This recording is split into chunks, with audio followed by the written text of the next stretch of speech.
आज्ञा नमस्कार मैं आपण मानकर राजकुमार बरिया और फेर थरे मुक्ति लाभ कला आमर एफटी राजकुमार बरिया यूट्यूब चैनल रे न्यूज संबलपुरी भजन भजन ना हिला पश्चिम देशर इष्ट देवी गुमा और ई भजन गीत के गईछन आमर ओडिसार जनाशुना कलाकार आदित्य बाग आर तार संगे गईछे मुई निजे राजकुमार बरिया और सहयोग करिछन भालेश्वर पाखर पटामुंडा गाँव मोर मामू मनोहर माझी आर तार संग छन दुर्जन साहू जदि आमर नुआ नुआ ऑडियो वीडियो सॉन्ग जदि सुनवा लागि चाहुछन और देखवा लगी चाहून बोले हमारे यूट्यूब चैनल एफटी राजकुमार बरिया ऑफिशियल को लाइक करन शेयर करन सब्सक्राइब करन और ई गीत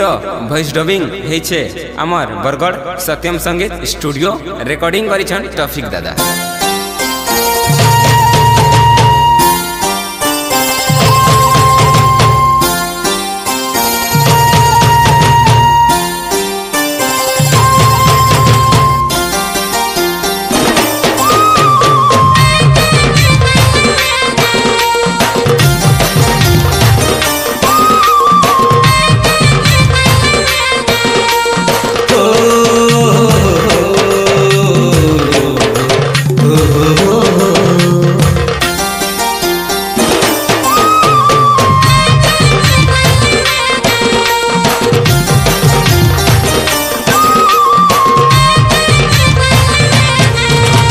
पश्चिम देशर इष्ट देवी गोमा टिके सुनी जामोर गुहारी पश्चिम देशर इष्ट देवी गोमा टिके सुनी जामोर गुहारी विपद बेले भी तुई गोमा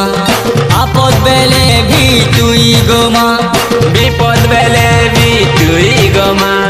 आपद बेले भी तुई गोमा नाना रूपे भी माँ संभले माँ पाऊ पूजा माँ संभले माँ नाना रूपे भी माँ संभले माँ पाऊ पूजा माँ संभले माँ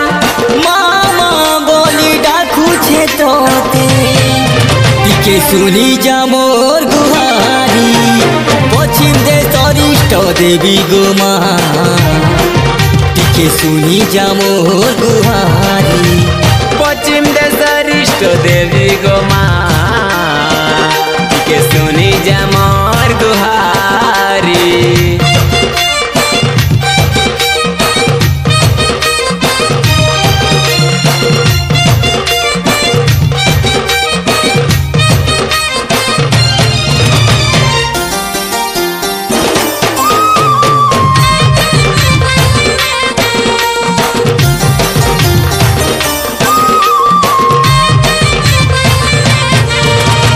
सकाल पहले मुई जैसी धाई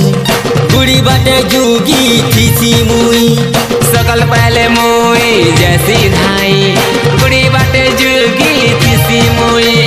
तोर पूजा करमी बोली तोर आशीर्वाद पाइमी बोली तोर पूजा करमी बोली तोर आशीर्वाद पाइमी बोली मामा बोली डाकू छे तोते टिके सुनी जा मोर गुहारी पश्चिम देशर इष्ट देवी गोमा टिके सुनी जा मोर गुहारी पश्चिम देशर इष्ट देवी गोमा टिके सुनी जा मोर गुहारी।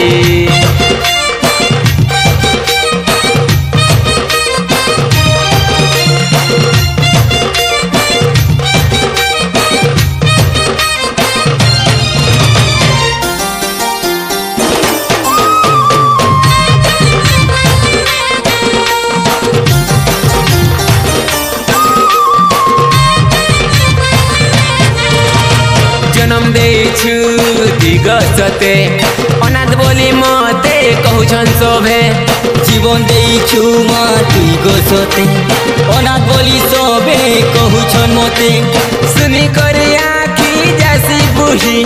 मनर कथा मोई कहूछे खुली सुनी करी आखी जैसी बुही मोर कथा खुली कहूछे मुई मामा बोली डाकू छे तोते टिके सुनी जा मोर गुहारी पश्चिम देशर इष्ट देवी गोमा टिके सुनी जा मोर गुहारी। पश्चिम देश ইষ্ট দেবী গো মা টিকে শুনি যা মোর গুহারি পশ্চিম দেশর ইষ্ট দেবী গো মা টিকে শুনি যা মোর গুহারি পশ্চিম দেশর ইষ্ট দেবী গো মা টিকে শুনি যা মোর